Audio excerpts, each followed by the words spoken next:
2 മാസത്തെ വെക്കേഷൻ നാട്ടിലേക്ക് വരുമ്പോൾ മനസ്സിൽ കുറേ ദിവസങ്ങളുണ്ടെന്നായിരുന്നു.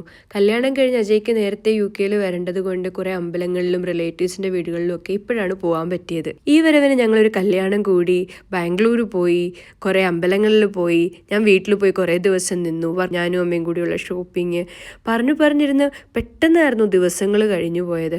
വരാറായപ്പോൾ ഒരു മിക്സ്ഡ് ഇമോഷനായിരുന്നു. കുറേ നാൾ കഴിഞ്ഞല്ലേ ഇവരെയൊക്കെ കാണുള്ളൂ. പിന്നെ എനിക്ക് പഴയകാല കുട്ടിക്കാലങ്ങളൊക്കെ ഓർത്തിട്ട് അയ്യോ അതൊക്കെ കഴിഞ്ഞു പോയല്ലോ, ഞാനും ഇപ്പോൾ ഒത്തിരി വലുതായല്ലോ എന്നൊക്കെയുള്ളൊരു ചിന്തയായിരുന്നു. പക്ഷെ എന്തായാലും ഈ വെക്കേഷൻ മാക്സിമം ഞങ്ങൾക്ക് എൻജോയ് ചെയ്യാൻ പറ്റി. ഞാൻ കുറേ ദിവസം എൻ്റെ വീട്ടിൽ പോയി നിന്നു. ഞങ്ങൾ കുറേ യാത്രകൾ പോയി. പിന്നെ വാഗത്താനത്തും കുറച്ച് നാൾ നിന്നു. അപ്പം മറ്റേ അജയുടെ അച്ഛനും അമ്മയും എന്നതിനെക്കാട്ടിലും ഞങ്ങൾക്ക് കുറച്ചുകൂടി ഒരു അറ്റാച്ച്മെൻറ്റും ഒരു ബോണ്ടിങ്ങും ഒക്കെ എനിക്ക് ഈ പ്രാവശ്യം പോയപ്പോഴാണ് ഉണ്ടായത്. അപ്പം അത് ഭയങ്കര രസമായിരുന്നു. ഇനിയിപ്പം കുറേ നാളത്തേക്ക് നാടും വീട്ടിലെ പറമ്പും ചക്കയിപ്പം വീട്ടുകാരെ കൂടാണ്ട് കേശുവും ബക്രവും 2 ഐറ്റം കൂടിയുണ്ട്. അപ്പോൾ അവരെയും മിസ് ചെയ്യുമല്ലോ എന്നൊക്കെ ഓർത്ത് ഇനിയിപ്പോൾ അടുത്ത വരവിന് എന്തൊക്കെയാണ് ചെയ്യേണ്ടതെന്നുള്ള പ്ലാനിങ് ആണ് ഇപ്പോഴേ.